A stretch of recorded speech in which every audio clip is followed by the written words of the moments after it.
Everyone, मैं chemistry mentor Sandeep Jahangir एग्रोक science classes पे आपका स्वागत है। तो आज इसी एमसीक्यू की जो सीरीज है उसी सीरीज में आज का अपना टॉपिक रहेगा कोलॉइडल स्टेट। और इस कोलॉइडल स्टेट से हर बार एक दो क्वेश्चन पुटअप होते हैं जेट एग्जाम में। तो जेट 2026 के बच्चों के लिए ये चैप्टर बहुत इजी भी है और साथ में एक इंपॉर्टेंट चैप्टर भी है। ठीक है, तो आकाश, इसमें पहला जो अपना क्वेश्चन है वो आकाश नीला किस कारण से दिखता है। The sky appears blue due to, तो ये किसके कारण दिखता है। तो आपको पता होना चाहिए कि आकाश जो है, जो स्काई है वो नीला नीला रहता है। वो नीला नीला क्यों रहता है, उसका रीजन अपने पास ये है।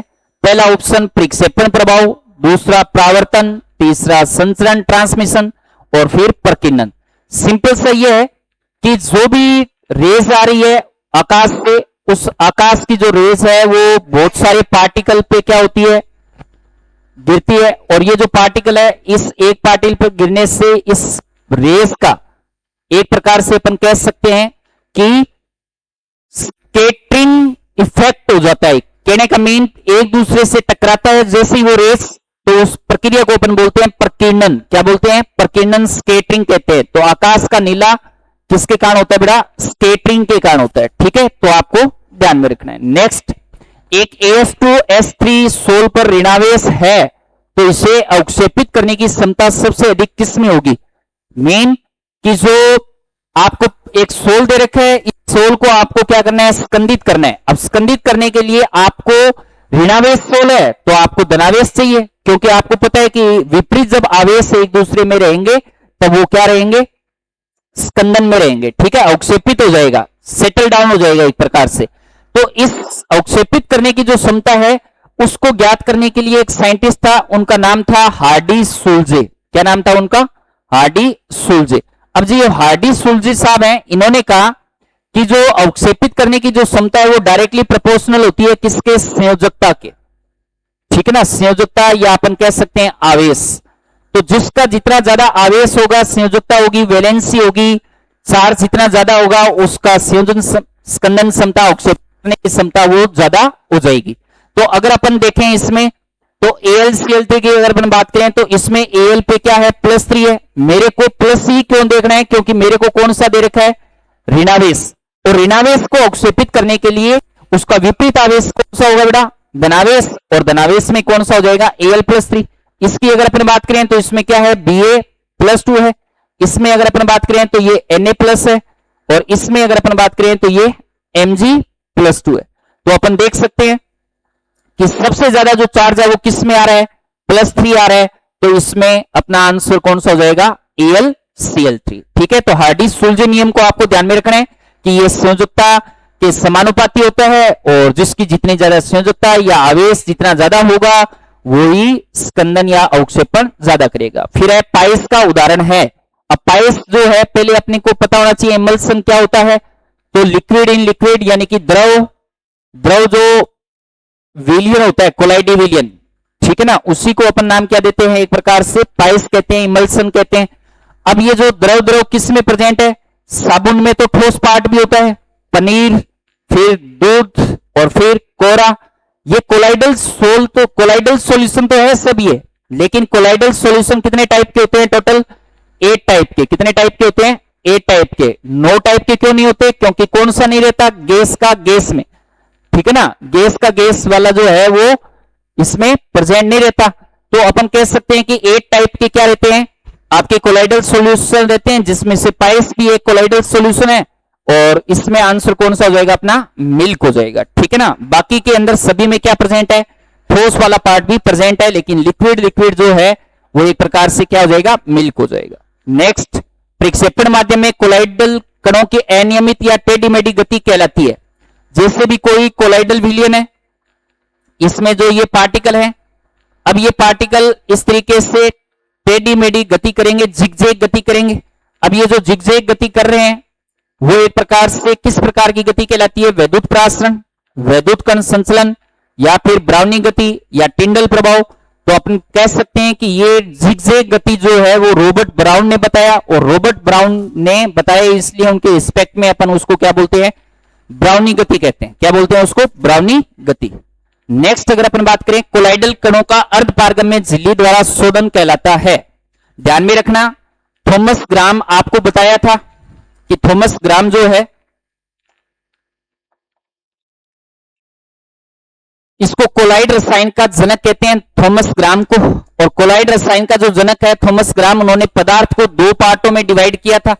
ऐसे पदार्थ जो अर्धपारगम्य झिल्ली से क्या हो जाते हैं, ये अर्धपारगम्य झिल्ली है उसमें से आर पार हो जाते हैं, उसको तो उन्होंने क्या नाम दिया? क्रिस्टलाभ। क्या बोला गया? क्रिस्टलाभ।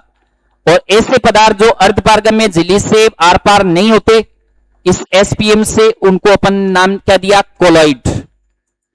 ठीक है, तो ये थॉमस ग्राम ने दो कैटेगरी बनाई पदार्थ की। अब अपन कह सकते हैं कि अर्धपारगम्य झिल्ली द्वारा शोधन क्या कहलाता है? पेप्टीकरण, स्कंदन, अपवन, अवक्षेपण। तो अपना आंसर कौन सा हो जाएगा? अपवन। इसमें क्या होता है कि आपके पास एक थैली होती है एसपीएम की बनी हुई, इसके अंदर क्या होते हैं? कोलाइडल विलयन होते हैं, जिसमें वैद्युत अपघट्य वगैरह और भी क्रिस्टलाभ पदार्थ भी उपस्थित होते हैं, जो एक पात्र में अपन इसमें एक्वस मीडियम लेके इसको इसमें अगर डीप करेंगे तो डुबोएंगे, जिससे इसके जो भी क्रिस्टलाभ है वो सारे के सारे इसमें से एसपीएम से क्या हो जाएंगे? आर पार हो जाएंगे। और पीछे यहां पे केवल और केवल क्या रह जाएगा? कोलॉइड रह जाएगा। इस प्रक्रिया को अपन नाम क्या देते हैं? अपवन कहते हैं। तो कोलॉइडल जो कण है उनका अर्धपारगम्य अपन को उसमें शोधन करना है, शुद्धिकरण करना है, तो अपन कह सकते हैं कि कौन सी प्रक्रिया हो जाएगी? डायलाइसिस। ठीक है ना? अपवन। धुआं एक उदाहरण है। अब देखो, एक होता है स्मोक, एक होता है फोग, और इन दोनों से बनता है समोग। ठीक है, ये भी आपको ध्यान में रखना है। अब ये जो स्मोक है, फोग है या स्मोक है, ये सारे कोलाइडल विलयन ही है। अब स्मोक के अंदर क्या होता है कि वातावरण में क्या प्रेजेंट है? गैस प्रेजेंट है, और इस गैस के अंदर, इन्वायरमेंटल के अंदर जो गैस है उसमें बहुत सारे छोटे पार्टिकल भी हैं, कण भी है, और वो कण जो है वो क्या है? ठोस है। तो अपन कह सकते हैं कि ठोस गैस के अंदर क्या है? ठोस है। तो गैस में ठोस का प्रक्षेपण ही अपना आंसर क्या हो जाएगा? सॉलिड डिस्पर्स्ड इन गैस। जो गैसियस मीडियम है उसके क्या प्रेजेंट है? ठोस पार्टिकल प्रेजेंट है, इसलिए अपन स्मोक का एग्जांपल हो गया। नेक्स्ट अगर अपन बात करें, नदी और समुद्र के मिलन स्थल पर डेल्टा बनने का कारण है। अब डेल्टा बनने का कारण आपको पता है कि जैसे ये एक मान लो समुद्र है, ठीक है ना, इस समुद्र में इस तरीके से अलग अलग क्या आ रही है? नदी आ रही है। ठीक है ना? अब इस नदियों में आपको पता है कि इस पानी में क्या होंगे? पार्टिकल होंगे, कण होंगे, मिट्टी के कण भी होंगे। अब वो कौन से चार्ज होते हैं? नेगेटिव चार्ज होते हैं। अब इन नदियों का पानी अगर जहां पे जैसे ये क्या होता है? इकट्ठा होता है समुद्र में, जहां पे भी इकट्ठा होता है वहां पे ये मिट्टी है वो एक जगह एक बड़ा सा ढेर बना लेती है। इसको अपन नाम क्या देते हैं? डेल्टा कहते हैं। बेटा क्या बोलते हैं? डेल्टा। अब ये जो नेगेटिव पार्ट है वो इस समुद्र के पानी में क्या है? पॉजिटिव पार्ट भी है। अब ये नेगेटिव और पॉजिटिव पार्ट यहां पे इकट्ठे होंगे, मतलब जो मिट्टी के कण है वो एक प्रकार से, और लवण जो है वो एक प्रकार से क्या हो जाएंगे? यहाँ पे स्कंदित हो जाएंगे, अवक्षेपित हो जाएंगे, जिससे एक बड़ा सा ढेर बन जाता है ट्रायंगल शेप में। और इस ट्रायंगल शेप को अपन नाम क्या देते हैं? डेल्टा बोलते हैं।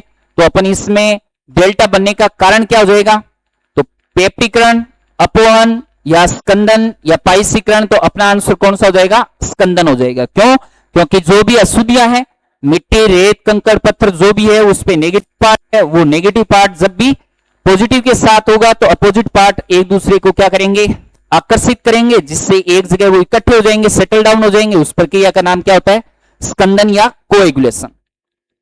नेक्स्ट, कोलाइडल विलयन के गुणों का अध्ययन करने के लिए कौन सा प्रभाव प्रयुक्त होता है? तो आपको पता है कोलाइडल विलयन जो है उसमें कुछ इफेक्ट्स होते हैं, कुछ गति होती है, कुछ गुण जो उसमें से होते हैं वो कौन कौन से? जैसे प्रकाशिक गुण भी होते हैं, यांत्रिक गुण भी होते हैं, रासायनिक गुण भी होते हैं, और उसमें वैद्युतीय गुण भी होते हैं।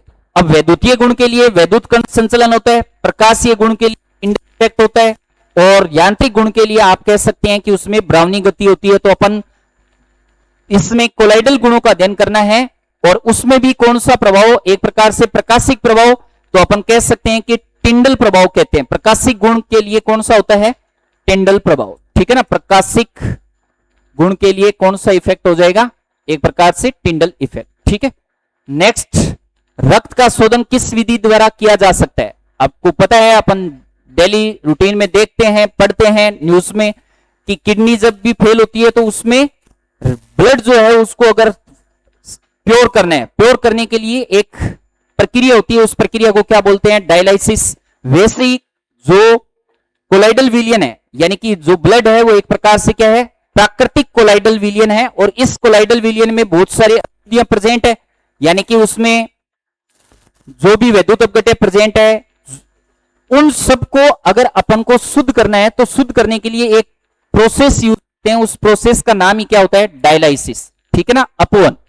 तो इस अपवन में क्या होती है कि ये जो झिल्ली बनी होती है वो एक प्रकार से अर्धपारगम्य झिल्ली कहलाती है, और अर्धपारगम्य झिल्ली सेलोफोन की यूज कर सकते हैं अपन। ठीक है, तो रक्त का शोधन अपन अपवन विधि से। ओके, बादल किसका कोलाइडल तंत्र है? अब आपको ये तो पता है कि कोलाइडल विलियन है बादल एक प्रकार से, और क्लाउड जो है वो किससे, गैस है, गैस का गुब्बारा एक प्रकार से। इसमें अगर अपन लिक्विड अगर डालेंगे, ठीक है ना, तो ये गैस और लिक्विड, गैस के अंदर लिक्विड की अगर इसमें प्रेजेंस रहेगी तो वो एक प्रकार से किसका फॉर्मेशन करेगा, बादल का, क्लाउड का। तो अपन कह सकते हैं कि वायु में जल की जो बूंदे हैं वो किसकी तरह कार्य करेगा, क्लाउड की तरह। ठीक है, नेक्स्ट, हार्डी सुलजे नियम संबंधित है। अभी अपन ने प्रीवियस जो क्वेश्चन अपन ने किया उसमें देख सकते हैं कि हार्डी सुलजे है वो अवक्षेपण बोला जा सकता है, या फिर कह सकते हैं अपन स्कंदन क्रिया बोल सकते हैं, कोएगुलेशन प्रोसेस। ठीक है, अब ये जो कोएगुलेशन या अवक्षेपण जो प्रक्रिया है वो किसने बताई, हार्डी सुलजे ने। उन्होंने कहा कि ये किसके समानुपाती होता है बेटा, तो संयोजकता के। ठीक है, तो ये संयोजकता यानी कि वैलेंसी, तो अपन कह सकते हैं कि ये हार्डी सुलजे नियम किससे संबंधित है, स्कंदन से। नेक्स्ट अपना क्वेश्चन है, कोलाइडल कणों का आकार होता है। अब कोलाइडल कणों का आकार अपन कह सकते हैं कि तीन प्रकार के सॉल्यूशन होते हैं, एक होता है वास्तविक, एक होता है कोलाइडल, और एक होता है अपने पास निलंबन। तो सबसे जो बड़ा आकार जो होता है वो किसका होता है बेटा, निलंबन का, उससे कम कोलाइडल का, और उससे कम वास्तविक विलियन का। अब जो वास्तविक विलियन है वो 1 नैनोमीटर से क्या होता है, कम होता है। ये 1 से लेके अपन इसको 1000 भी कह सकते हैं, 1000 नैनोमीटर, और ये 1000 नैनोमीटर से क्या होता है, ज्यादा होता है। ठीक है, अब अपन को नैनोमीटर में नहीं बोला गया, अपन को किस में बोला गया है, सेंटीमीटर में। तो नैनोमीटर को सेंटीमीटर में अगर अपन देखते हैं तो अपन कह सकते हैं कि ये -7 टू -5 सेंटीमीटर कितना रहेगा, -7 टू -5 सेंटीमीटर के बीच में अगर कोलाइडल कणों का आकार रहता है, तो कोई भी जो पदार्थ है उसके कणों का आकार अगर इस रेंज में रहेगा तो उसी को अपन नाम क्या देंगे, कोलाइडल कण कहेंगे। तो अपना आंसर कौन सा हो जाएगा, फर्स्ट। नेक्स्ट, श्रवण संख्या संबंधित है। तो ध्यान रखना, श्रवण संख्या आपको जो गोल्डन नंबर है, अब ये गोल्डन नंबर जितना ज्यादा होगा उसकी जो रक्षण क्षमता होती है वो उतनी क्या हो जाती है, कम हो जाती है। और अगर गोल्डन नंबर कम होगा तो उसकी रक्षण क्षमता एक प्रकार से क्या हो जाएगी, ज्यादा हो जाएगी।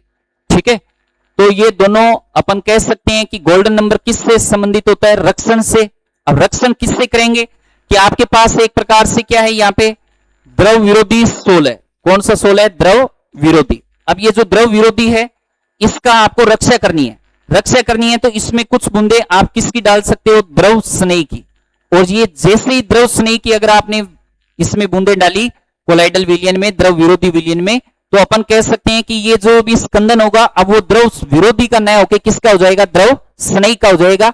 और इस रक्षण क्षमता के लिए आप ऐसा पदार्थ लोगे, इसमें ऐसा द्रव स्नेह डालोगे जिसमें गोल्डन नंबर जो है वो क्या होनी चाहिए, उसकी कम होनी चाहिए, जिससे उसकी रक्षा ज्यादा होगी। तो अपन कह सकते हैं कि ये प्रोटेक्टिव कोलॉइड होता है, रक्षी कोलॉइड होता है। तो ये श्रवण संख्या रक्षी कोलॉइड से संबंधित है। नेक्स्ट, पेप्टीकरण एक प्रक्रम है। पेप्टीकरण प्रक्रम क्या होता है कि आपके पास कोई भी सोल है, इस सोल में जो भी सोल है उसको आप एक पात्र में या सोल बनाना चाहते हैं, तो इसमें आपने जैसे ही कोई ताजा अवक्षेप लिया, जिस सोल जो सोल आप फॉर्म करना चाहते हो उसका ताजा अवक्षेप लेंगे और उस ताजे अवक्षेप में आपको क्या मिलाना है, एक वैद्युत अपघट्य मिलाना है। क्या मिलाना है, वैद्युत अपघट्य, ठीक है ना। अब ये वैद्युत अपघट्य अगर आपने इसमें मिलाया तो उसमें क्या हो जाएगा, उसका जो कोलाइडल जो है वो एक प्रकार से उनकी जो रेंज है, जो ताजा अवक्षेप है उसकी जो रेंज है पदार्थ पार्टिकल की, वो रेंज हो जाएगी 1 नैनोमीटर से 1000 नैनोमीटर के बीच में। अगर ये ऐसा हो जाता है तो इसका मतलब वो कोलाइडल सोल फॉर्म हो जाएगा, और फॉर्म हो जाएगा, इस प्रक्रिया का नाम क्या हो जाएगा, पेप्टीकरण, पेप्टाइजेशन। और उसमें जो भी पदार्थ आप मिला रहे हो, जो वैद्युत अपघट्य आप मिला रहे हो, उसको अपन बोलते हैं पेप्टिक कारक। क्या बोला जाता है, पेप्टिक कारक। तो अपन कह सकते हैं कि अवक्षेप को कोलाइडल सोल में बदल जाता है। फिर है नेक्स्ट, फेरिक हाइड्रोक्साइड सोल के स्कंदन के लिए सबसे प्रभावी आयन है। अभी आपको बताया कि फेरिक हाइड्रोक्साइड यानी कि FeOH ऑल थ्राइस। अब ये FeOH3 है, वो एक प्रकार से Fe यानी कि पॉजिटिव है, और पॉजिटिव को स्कंदन करने के लिए, स्कंदन अगर इसका करना है तो आपको कौन सा चार्ज चाहिए, नेगेटिव। अब ये नेगेटिव चार्ज आपको बताया कि जिसकी संयोजकता जितनी ज्यादा होगी, संयोजकता ज्यादा होगी, उसका स्कंदन उतना ही क्या हो जाएगा, ज्यादा होगा। तो अपन देख सकते हैं कि इसमें कितना है, इसका -1 है, इसकी अगर अपन बात करें तो -2 है, इसमें बात करें तो -3 है, इसका जो चार्ज है वो क्या है, -4 है। तो इसमें अपन देख सकते हैं कि सबसे ज्यादा जो संयोजकता है यानी कि चार्ज जो है वो किसका है, एक प्रकार से FeCN4- का है। तो इसका मतलब अपना आंसर कौन सा हो जाएगा, फर्स्ट हो जाएगा, ठीक है। तो फेरिक हाइड्रोक्साइड जो सोल है वो एक प्रकार से धनात्मक सोल है, और धनात्मक सोल के लिए ऋणात्मक आपको चार्ज चाहिए, तो आप ऐसे कैलकुलेट कर सकते हैं। कोलाइडल कणों पर आवेश की उपस्थिति का अगर पता लगाना है, आपके पास एक पात्र है, इस पात्र में कोलाइडल विलयन भरा हुआ है। आपको पता है कि एक जो भी कोलाइडल विलयन है उस विलयन में एक ही प्रकार का आवेश प्रेजेंट रहता है, या तो ये धनात्मक होगा या ये ऋणात्मक होगा। तो जो भी आवेश है उसका पता लगाने के लिए क्या करते हैं कि इसमें अपन इलेक्ट्रोड लगा देते हैं, ठीक है ना। अब इलेक्ट्रोड लगाएंगे, एक क्या होगा, एनोड, और एक क्या होगा, कैथोड। अब एनोड और कैथोड में क्या होगा कि एनोड जो है वो एक प्रकार से पॉजिटिव है, तो इसका मतलब अगर इसमें क्या हो, नेगेटिव पार्ट होगा तो वो किसकी ओर गमन करेगा, एक प्रकार से एनोड की ओर। और अगर इसमें कैथोड क्या होता है, नेगेटिव होता है, तो पॉजिटिव जो भी पार्ट होगा वो किसमें, किसकी ओर मूव करेगा, कैथोड की ओर। तो इस प्रकार से ये विपरीत इलेक्ट्रोड की गमन करेगा। इस प्रक्रिया का नाम होता है वैद्युत कण संचलन। क्या कहा जाता है इसको, वैद्युत कण संचलन, यानी कि कणों का चलन किसकी ओर, वैद्युत की उपस्थिति में, मतलब इलेक्ट्रोड की ओर। तो अपना आंसर कौन सा हो जाएगा, वैद्युत कण संचलन, ठीक है। नेक्स्ट, मक्खन एक कोलाइडल रूप है जिसमें, अब मक्खन एक प्रकार से क्या है, मक्खन कोलाइडल विलयन ही है एक, ठीक है ना। और कोलाइडल विलयन है तो अपन कह सकते हैं ये किस प्रकार का है, जेली टाइप का है, जेल होता है ये, ठीक है ना। और जेल के अंदर क्या होता है, एक प्रकार से सॉलिड जो होता है वो किस में होता है, लिक्विड में। किस में होता है, लिक्विड में। सॉलिड का जो सॉलिड जो है वो लिक्विड में प्रेजेंट रहता है। तो अपन कह सकते हैं कि जो जेल है, जेली बोलते हैं इस मक्खन को, मक्खन जेल टाइप का एक सोल है। तो इसमें वसा में जल प्रक्षिप्त होता है, जल में वसा प्रक्षिप्त होती है, ठोस में गैस प्रक्षिप्त होती है, या द्रव में ठोस प्रक्षिप्त होता है। तो अपन कह सकते हैं कि इसमें मक्खन में वसा होती है, ठीक है ना। और वसा है तो लगभग इसमें 80% तक होती है, और 20% इसमें क्या रहता है, एक प्रकार से लिक्विड रहता है, यानी कि जल रहता है। तो अपन कह सकते हैं कि वसा में क्या होता है, जल प्रक्षिप्त होता है। नेक्स्ट, द्रव स्नेही कोलाइड है। अब द्रव स्नेही कोलाइड वो कोलाइड होते हैं जो आसानी से बनाए जा सकते हैं, ठीक है ना, आसानी से बनाए जा सकते हैं। अब आसानी से बनाए जा सकते हैं इसका मतलब ये सिंपल मेथड से आप कोई भी, एक तो है डीपी और एक है आपके पास डीएम। मतलब डीपी को क्या कहा जाता है, एक प्रकार से प्रक्षिप्त प्रावस्था, और इसको अपन बोलते हैं प्रक्षिप्त या प्रक्षेपण माध्यम, प्रक्षेपण माध्यम। अब आपको यह ध्यान में रखना है कि प्रक्षिप्त प्रावस्था है वो किसके अकॉर्डिंग होती है, विल्य के अकॉर्डिंग। विल्य के जैसे इसमें बिहेव होता है और ये विलायक के तरह बिहेव करता है। तो ये विल्य और विलायक को आसानी से अगर आप मिक्स करोगे तो अपन कह सकते हैं कि किस प्रकार का विलयन बनेगा, द्रव स्नेहिक कोलाइड। और ये अब इन दोनों को आप क्या कर सकते हो, आसानी से अलग भी कर सकते हो। जिसको आसानी से मिलाया जा सकता है उसको अलग भी किया जा सकता है। तो एक प्रकार से ये क्या हो गया, उत्क्रमणीय प्रवृत्ति होगी इसकी, क्या हो जाएगी, उत्क्रमणीय प्रवृत्ति। ठीक है। नेक्स्ट द्रव विरोधी कोलाइड है। तो द्रव विरोधी कोलाइड में क्या होता है कि इसको आसानी से नहीं बना सकते अपन, आसानी से नहीं बनाया जा सकता। ठीक है। अब आसानी से नहीं बनाया जा सकता तो अपन कह सकते हैं कि डीपी और डीएम जो है उसमें लविंग फैक्टर नहीं होता एक प्रकार से। ये क्या करते हैं, एक दूसरे को प्रतिकर्षण करते हैं। ठीक है ना। अब ये प्रतिकर्षण करते हैं तो इनको जबरदस्ती क्या करना पड़ेगा, मिक्स करना पड़ेगा।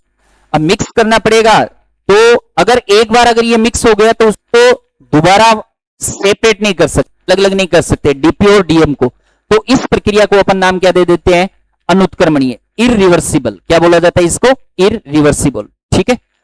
नेक्स्ट स्वर्ण संख्या जितनी कम होगी रक्षण क्षमता उतनी ही क्या होती है, अधिक होती है। अभी बताया आपको कि एक दूसरे के गोल्डन नंबर जो होता है वो व्युत्क्रमानुपाती होता है किसके, एक प्रकार से प्रोटेक्टिव पावर के, किसके, पीडब्ल्यू। ठीक है ना, प्रोटेक्टिव पावर यानी कि रक्षण क्षमता के, क्या बोल सकते हैं इसको, रक्षण क्षमता।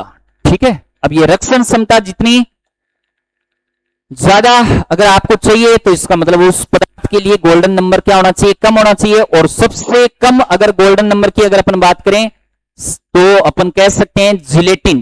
क्या होता है, जिलेटिन। ठीक है ना। जिलेटिन की गोल्डन नंबर जो होती है वो क्या होती है, सबसे कम होती है, लगभग 0.005 तक होती है। तो उसकी रक्षण क्षमता सबसे ज्यादा होती है। ठीक है, तो अधिक होगी। नेक्स्ट, जब प्रकाश कोलाइडल विलयन से गुजरता है तो मार्ग चमकने लगता है, इसे क्या कहते हैं। तो जब भी आपने देखा होगा कि इस प्रकार से कोई भी कोलाइडल विलयन है उसमें कोलाइडल विलयन का आकार जो है वो उसके कणों का आकार कितना होता है, 1 नैनोमीटर से 1000 नैनोमीटर के बीच में होता है। अब अगर ये जो यहां से अगर अपन ने लाइट का कोई भी सोर्स इस पे रेस को अगर गुजारा तो उसमें क्या होगा कि इसके सामने आने वाले जितने भी पार्टिकल हैं उनका पाथ आपको क्या होगा, प्रदर्शित होगा। क्यों होगा, क्योंकि जैसे ही इस कोलाइडल विलयन में कणों पे जैसे ही वो रेस गिरेगी, लाइट का सोर्स गिरेगा, तो उस रेस के कारण कणों का क्या हो जाएगा, लाइट का क्या हो जाएगा, प्रकीर्णन हो जाएगा, फैल जाएगा। और फैलने से इस विलयन में आपको उसका पथ दिखाई देगा। और ये पथ दिखाई देने की प्रक्रिया को अपन नाम क्या कहते हैं, टिंडल प्रभाव, टिंडल इफेक्ट। ठीक है, तो टिंडल इफेक्ट कहा जा सकता है। नेक्स्ट, मिल्क ऑफ मैग्नेशिया किसका एग्जाम्पल है, तो मिल्क ऑफ मैग्नेशिया एक प्रकार से सोल का एग्जाम्पल होता है। किसका होता है, सोल, क्योंकि मिल्क ऑफ मैग्नेशिया क्या है, एक प्रकार से एंटी एसिड है। ठीक है, और ये एक प्रकार से औषधि हो गई। और औषधि जो होती है वो एक प्रकार से क्या होता है, कोलाइडल विलयन होता है, सोल होता है। ठीक है, तो अपना आंसर कौन सा हो जाएगा, फर्स्ट। नेक्स्ट, नमक के जलीय विलयन में कोलाइडल कणों की उपस्थिति का परीक्षण किसके द्वारा किया जा सकता है, प्राशन दाब से, घनत्व से, क्वथनांक से, टिंडल इफेक्ट से। तो नमक जो है आपको पता है कि इसमें अगर आपने नमक डाला पानी के अंदर तो वो एक प्रकार से किसकी तरह बिहेव करेगा, कोलाइडल विलयन की तरह। और कोलाइडल विलयन जो है उसमें अगर अपन ने लाइट अगर इसमें से गुजारी तो उसमें आपको उसका पाथ क्या होता है, दिखाई देता है। और इसी इफेक्ट को अभी अपन ने क्या नाम दिया, टिंडल इफेक्ट। तो अपना आंसर टिंडल इफेक्ट। ठीक है। नेक्स्ट, जिलेटिन का उपयोग किया जाता है। अभी आपको बताया कि जिलेटिन जो है उसमें गोल्डन नंबर सबसे कम होता है तो उसकी रक्षण क्षमता है वो सबसे ज्यादा होती है। तो ये एक प्रकार से क्या होता है, इसका जो गोल्डन नंबर है वो सबसे कम है। तो अपन बोल सकते हैं प्रोटेक्टिव जो पावर है उसकी स्ट्रेंथ है, रक्षण क्षमता वो क्या होगी, रक्षण क्षमता सबसे ज्यादा होगी। और रक्षण क्षमता ज्यादा होगी तो एक प्रकार से क्या हो गया, रक्सी कोलाइड हो गया। क्या हो गया, ये रक्सी कोलाइड। ठीक है। नेक्स्ट, पनीर एक उदाहरण है। पनीर किस प्रकार का उदाहरण है, पनीर में अपन कह सकते हैं कि ये कोलाइडल विलयन है, कोलाइडी विलयन है। और ये कोलाइडी विलयन है तो ये एक प्रकार से कौन सा कोलाइडी विलयन है, जेल का। कौन सा, ये जेल। ठीक है, तो ये अपना आंसर जेल। नेक्स्ट, निम्न में से कौन सा प्राकृतिक कोलाइड है। अब प्राकृतिक जो कोलाइड है वो अभी आपको बताया कौन सा होता है? ब्लड, रक्त होता है, जिसको अपन शुद्ध करने के लिए, शुद्धिकरण के लिए किसका यूज करते हैं? अपोहन का। किसका यूज करते हैं? अपोहन का। तो अपन देख सकते हैं प्राकृतिक कोलाइड कौन होता है? ब्लड होता है। नेक्स्ट, फोग या कोरा उदाहरण है। अभी आपको बताया कि फोग के अंदर क्या होता है? गैस इन लिक्विड होता है। जो गैस है उसमें क्या प्रेजेंट होती है? लिक्विड प्रेजेंट होता है। तो अपन कह सकते हैं कि ये एक प्रकार से क्या है? एरोसोल है। क्या है ये? एरोसोल। ठीक है। नेक्स्ट, निलंबन, वास्तविक विलयन और कोलाइडल विलयन में कणों की भिन्नता का क्रम। अभी आपको बताया, डिस्कस किया कि सबसे बड़ा आकार किसका होता है? निलंबन का, उससे कम कोलाइडल का और सबसे कम वास्तविक का। ये 1 नैनोमीटर से क्या होगा? कम होगा। ये 1 नैनोमीटर से 1000 नैनोमीटर के बीच में रहेगा। ठीक है। और ये 1000 नैनोमीटर से क्या रहेगा? ज्यादा रहेगा। ठीक है। तो इस तरीके से अपना आंसर कौन सा हो जाएगा? फर्स्ट हो जाएगा।